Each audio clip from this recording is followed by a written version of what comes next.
وَإِذَا سَأَلَكَ عِبَادِي عَنِّي فَإِنِّي قَرِيبٌ صدق اللہ العظیم۔ ہم قسم کی تعریف، تسبیح و تقدیس اللہ رب العالمین کے لیے ہے، جس خالق نے ہمیں اپنی عبادت کے لیے پیدا کیا ہے۔ درود و سلام پیارے رسول صلی اللہ علیہ وسلم کی ذات اقدس ببرکت پر۔ محترم سامعین، رمضان المبارک کا پہلا عشارہ اپنی تکمیل کو پہنچا، دوسرا عشرہ جاری ہے۔ تو آپ نے سابقہ جمعہ میں سنا کہ رمضان المبارک کے مہینے میں خوب تلاوت کیجیے، تلاوت کو احسن انداز سے کیجیے، تلاوت کے حق ادا کیجیے۔ اور اس جمعہ میں آپ سنیں گے رمضان میں خوب دعائیں کیجیے، رمضان میں خوب سخاوت کیجیے۔ قرآن مجید کو جب پڑھتے ہیں سورہ البقرہ آیت نمبر 186 نظر آتی ہے۔ اس سے پہلے اللہ رب العزت نے رمضان کے روزوں کا ذکر کیا ہے۔ رمضان کے روزوں کا ذکر کرنے کے بعد درمیان میں دعا کا ذکر کیا ہے، اور اس کے بعد پھر روزوں کے مسائل کو ذکر کیا ہے۔ اس میں حکمت کیا ہے؟ یہ کیوں رمضان پہلے بھی رمضان کا ذکر، بعد میں بھی رمضان کا ذکر، اور قرآن مجید میں درمیان میں سورہ بقرہ کے دعا کا ذکر ہے؟ اس کی وجہ یہ ہے کہ ماہ مقدس میں دعا جو ہے یہ روزہ دار کی قبول ہوتی ہے۔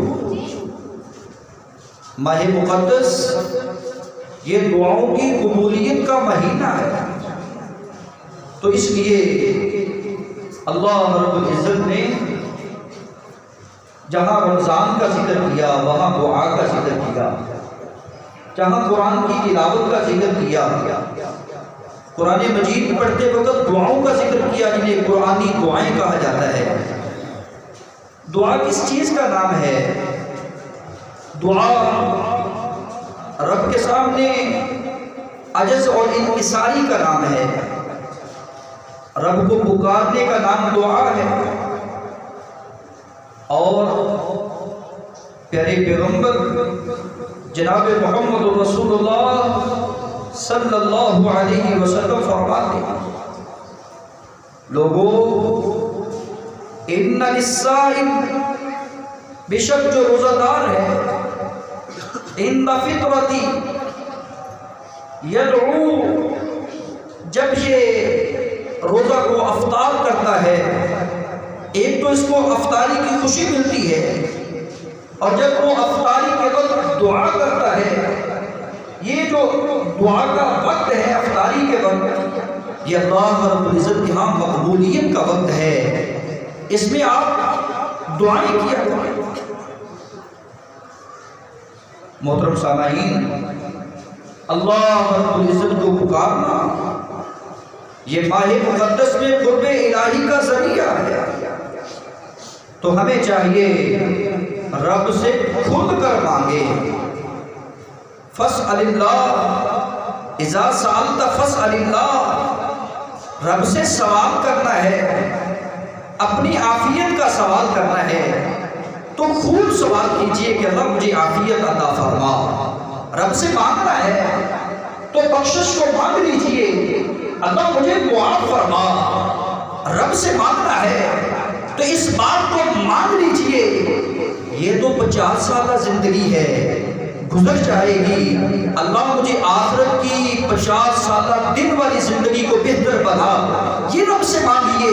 50 سال مانگتے مانگتے گزار دیجئے، 50 سال کا دن ہے، 50,000 سال کا دن وہ بہتر کرتا ہے۔ محترم سامعین، رب سے راحت و سکون مانگیے۔ آپ کو کسی بھی چیز کی ضرورت ہے، آپ کو کسی بھی مدد کی ضرورت ہے، نصرت کرنے والا میرا اللہ ہے۔ آپ اپنے رب سے مانگ کر تو دیکھیے، وہ انداز اپنائیں جیسا کہ انداز انبیاء کا تھا، وہ کیفیت اپنائیں جیسے اسلاف کی تھی، وہ الفاظ کے دعاؤں کے الفاظ کا وہ چناؤ کریں جو میرے پیغمبر جناب محمد رسول اللہ صلی اللہ علیہ وسلم نے کیا ہے۔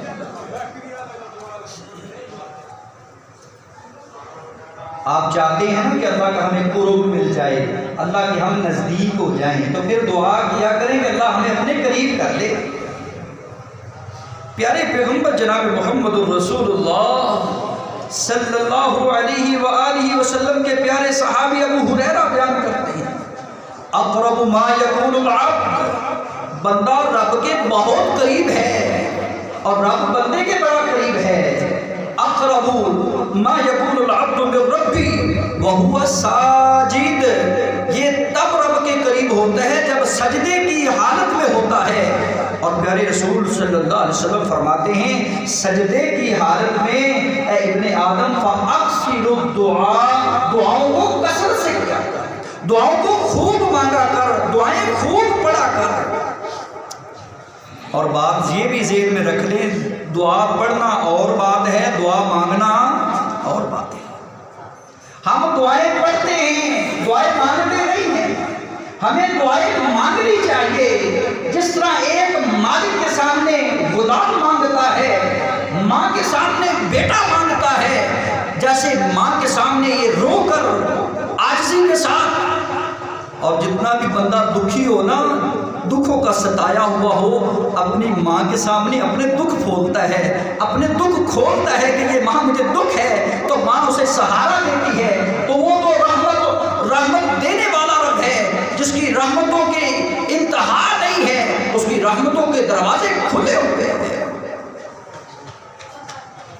تو آپ اکثر سجدے کی حالت میں اگر چاہتے ہیں نا کہ ہماری دعائیں قبول ہوں، تو سجدے کی حالت میں پڑھ کر نہایت ہی عجز انکساری کے ساتھ وَادْعُوهُ خَوْفًا وَطَمَعًا إِنَّ رَحْمَتَ اللَّهِ قَرِيبٌ مِّنَ الْمُحْسِنِينَ، اور رب کو پکار اس انداز کے ساتھ کہ تجھے ڈر بھی آ رہا ہو، وَطَمَعًا، تجھے لالچ بھی نظر آ رہا ہو۔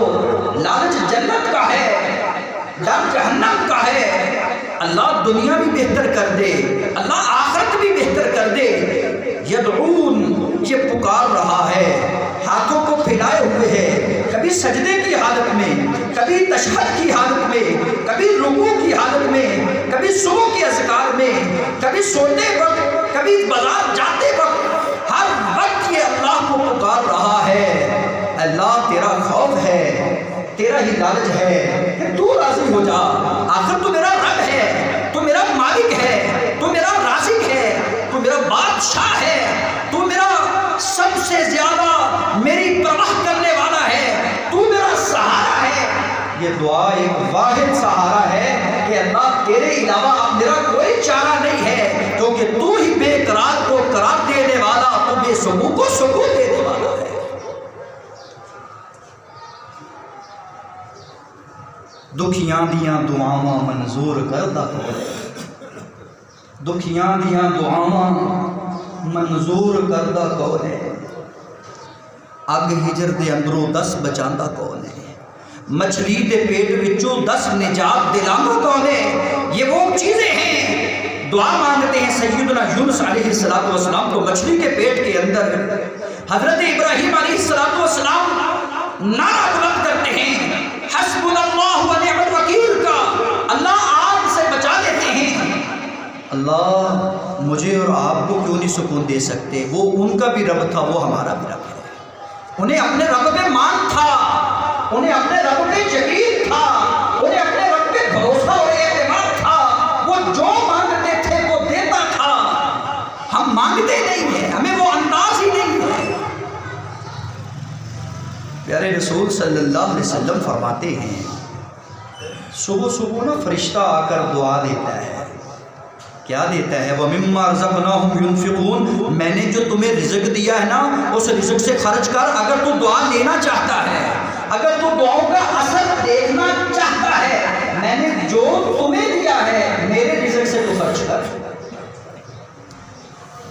بھائی اللہ رب العزت اپنے رزق سے جو اللہ کا دیا ہوا اس سے وہ اللہ آرڈر کر رہے ہیں ہمیں کہ خرچ کر، اور فرشتہ دعا کر رہا ہے اللہم آتی منفقان، اے اللہ اسے اور عطا کر دے، اللہ اس کے مال میں، اس کی جان میں، اس کی اولاد میں، اس کے رزق میں، اس کے گھر میں خیر و برکتوں کا نزول کر دے۔ خلفاء جو اپنے عاقبت کے لیے سنوار رہا ہے، جو تیرے راہ میں خرچ کر رہا ہے، اور یہی فرشتہ جو جب بندہ خرچ نہیں نہ کرتا اللہ کا دیا ہوا مال تو وہ کہتا ہوا نظر آتا ہے اللہم آتی ممسکن، اے اللہ اس بندے سے اپنی عطاؤں کو روک لے، اپنی نوازشات کو روک لے، کیونکہ اس نے تیرے رزق کو روک دیا۔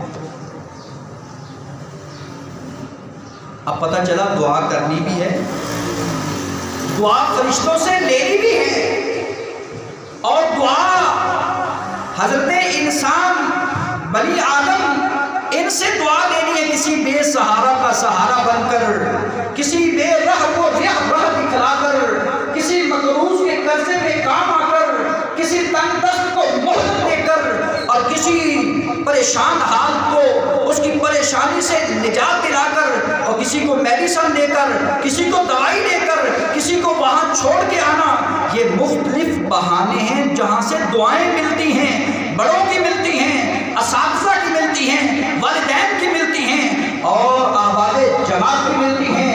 دنیا میں رہنے والوں اللہ کے فرشتوں کی دعاؤں کے مستحق آپ، اور دنیا والوں کی دعاؤں کے مستحق آپ ہیں اگر یہ آپ کا کردار اچھا بن جاتا ہے۔ وَإِذَا سَأَلَكَ عِبَادِي عَنِّي فَإِنِّي قَرِيبٌ، جب بے چار، لاچار، بیمار، بے قرار مجھے پکارے نا میرے بندے، مجھے سوال کرے میرے بارے میں، بے قراری کی حالت ہو، بے چارگی کی حالت ہو، بے سکونی کی حالت ہو، پریشانی کی حالت ہو، بیماری کی ایام ہو، قرضے میں پھنسا ہوا ہے، کوئی راستہ نظر نہیں آ رہا، میرے بندے میرے بارے میں سوال کریں، انہیں کہہ دو اے قرب الہی کی تلاش میں نکلنے والے فإنی قریب، میں تیرے بہت قریب ہوں، میری رحمت قریب ہے، میری نصرت قریب ہے، میری سننا میرا قریب ہے، میری برکت قریب ہے، میری معیت قریب ہے، میں تیرے ساتھ ہوں، میں تیری کان نہیں لگنے دیتا، میں زمین پہ تجھے نہیں گرنے دیتا، فإنی قریب، میں تیرے بہت قریب ہوں، اجیب دعوت الداعی اذا دعان، بندے پکار تو صحیح، بلا تو صحیح، ہاتھ تو پھیلا، آنکھوں سے آنسو گرا تو صحیح، اجیب دعوت الداعی اذا دعان، میں تیری دعاؤں کو قبول کرتا ہوں۔ تو اس کو پکار رہا ہے جو ہر ایک کی سنتا ہے، تو اس کو پکار رہا ہے جو ہر وقت سنتا ہے، تو اس کے سامنے ہاتھ پھیلا رہا ہے جس کے خزانے اتنے وسیع ہیں کہ جنوں ان سارے مل کر ایک چٹیل میدان میں بیٹھ جائیں، اس سے مانگنا شروع کر دیں، اس کے خزانوں میں اتنی بھی کمی نہیں آتی جتنی کہ سمندر کے اندر سوئی ڈبو کر باہر نکالی جاتی ہے۔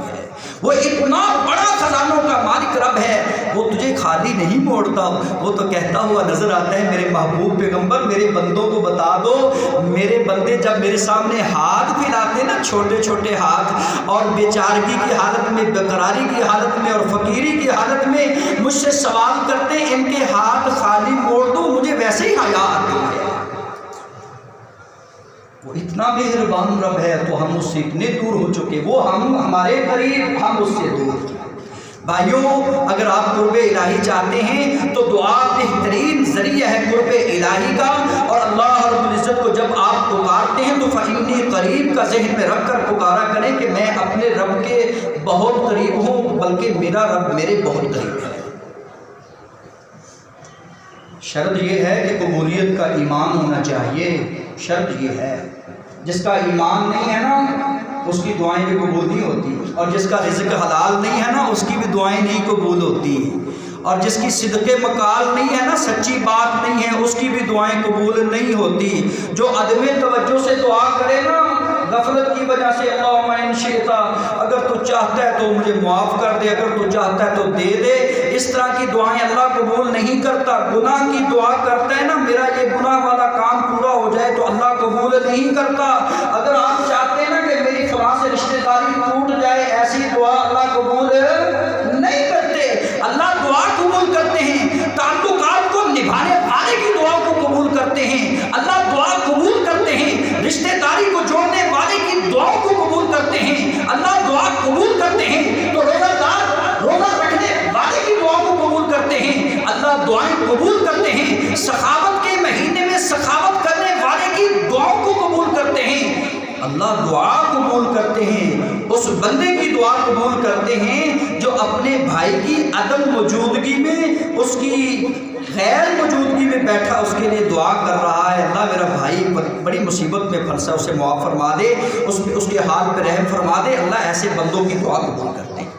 بھائیوں، والد کی دعا قبول ہوتی ہے، مسافر کی دعا قبول ہوتی ہے، روزہ دار کی دعا قبول ہوتی ہے، ماں کی دعا قبول ہوتی ہے، اساتذہ کی دعا قبول ہوتی ہے۔ جب مانگے، جس وقت مانگے، اللہ دعاؤں کو قبول کرتے ہیں۔ دعا مانگنا چاہیے، دعا سے کسی کو کوئی انکار نہیں ہے، کیونکہ ہمیں عبادت کے لیے پیدا کیا گیا اور سب سے بہترین عبادت دعا ہے۔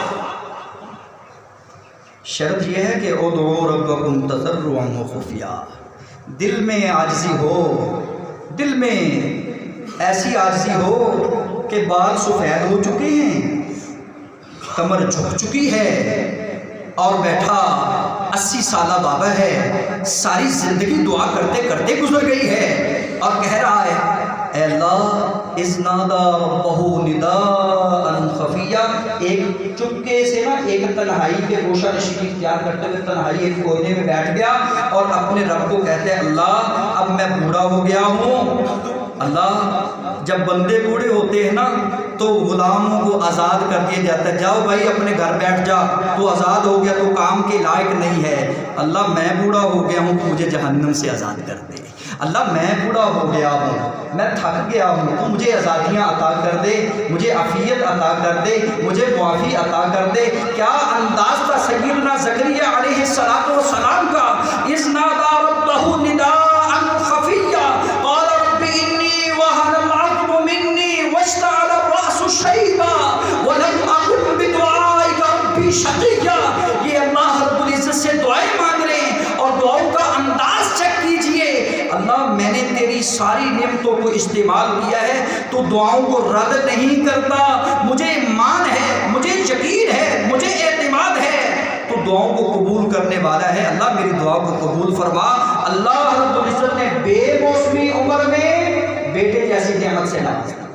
بھائیوں، جو ناممکن کام ہوں، جس کے اٹک جائیں لٹک جائیں تو سمجھتا ہو کہ یہ کام ہو ہی نہیں سکتا، دعا کے ذریعے سے اللہ تعالیٰ وہ بھی حل فرما دیتے ہیں۔ پتہ چلا دعا مشکلات کا حل ہے، دعا مشکلات کا حل ہے۔ آپ کو اولاد چاہیے، رب العالمین سے رب حب لی من لدنک ذریۃ طیبہ کی دعا کیجئے۔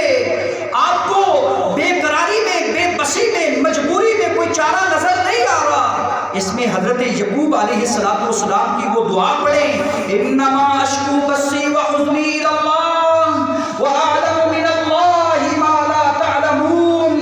اللہ میں اپنی بے بسی بے چارگی کا شکوہ تیرے سامنے کرتا ہوں، اب تیرے سوا میرا کوئی چارہ نہیں ہے، تیرے سوا میرا کوئی سہارا نہیں ہے۔ یہ انداز اپنایا تو 40 سال بعد حضرت یعقوب کو حضرت یوسف مل گئے۔ بھائیوں، یہ بھی ناممکن تھا لیکن اللہ نے ممکن بنا دیا۔ یہ ناممکن تھا کہ وہ بھول چکے تھے، انہوں نے کہا پتہ نہیں وہ کہاں غائب ہو گئے۔ 40 سال بعد ایک بچھڑے ہوئے باپ کو بیٹا مل رہا ہے، تو صرف دعا کی برکت سے، دعاؤں کا اثر ہے۔ حضرت ابراہیم علیہ السلام نے بڑھاپے کی عمر میں خانہ کعبہ کو تعمیر کرنے کے بعد یہ دعا مانگی، اللہ میں ملک کی سالمیت کا تجھ سے سوال کرتا ہوں، اللہ اس ملک میں ثمر عطا کر دے، بے بہا ثمر عطا کر دے، اس میں امن عطا کر دے۔ آج آپ کو سرزمین عرب میں نظر آئے گا تو امن نظر آئے گا، دنیا جہاں میں پھل ختم ہو جاتے ہیں وہاں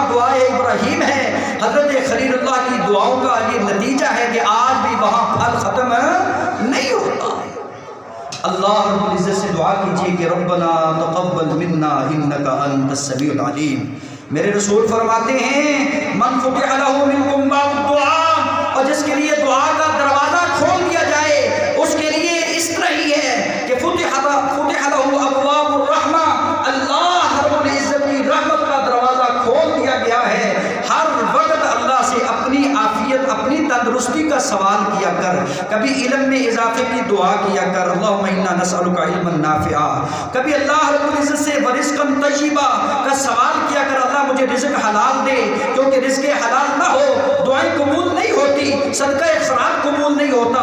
ورزقا طیبا وعملا متقبلا، اللہ میں تجھ سے ایسے عمل کے بارے میں سوال کر رہا ہوں، مجھے ایسے عمل کی توفیق عطا فرما جو تیری بارگاہ کے اندر قبول ہونے والا ہے۔ محترم سامعین، اللہم ان کنت فعلہ ابتغاء بوجہ اللہ فافرج عنا، کبھی کبھی ذہن میں یہ خیال کیا کر اللہ میں نے فلاں روزہ تیرے لیے رکھا تھا، اب میں روزہ تیرے لیے رکھتا ہوں، جزا تو دیتا ہے، تو میری جزا میں تجھ سے یہی سوال کرتا ہوں کہ تو میری دعاؤں کو قبول کر لے، ان مشکل وقت میں، ان مشکلات میں ہماری تو مدد فرما، ہمیں ان مشکلات سے نکال دے، جیسا کہ وہ غار والے پھنسے ہوئے اپنے عمل کا اظہار کر رہے، اللہ میں نے برائی چھوڑی ہے تو تیری خاطر، میں نے مزدور کو مزدوری دی ہے تو تیری خاطر، میں نے والدین کی خدمت کی ہے تو تیری خاطر، تو روزے رکھتا ہے تو اللہ کی خاطر، تو سخاوت کرتا ہے تو اللہ کی خاطر، تو تلاوت کرتا ہے تو اللہ کی خاطر، اللہ میں نے تیری خاطر یہ سب کچھ کر دیا ہے، اللہ میری دعاؤں کو قبول فرما لے، کیونکہ انک سمیع الدعاء، تیرے علاوہ کوئی دعاؤں کو سننے والا نہیں ہے۔ کبھی کبھی یہ پڑھ لیا کر رب اجعلنی مقیم الصلاۃ ومن ذریتی، اللہ اولاد کی اصلاح فرما، مجھے بھی نمازی بنا، میری اولاد کو بھی نمازی بنا۔ سبحان ربک رب العزت عما یصفون وسلام علی المرسلین والحمد للہ رب العالمین۔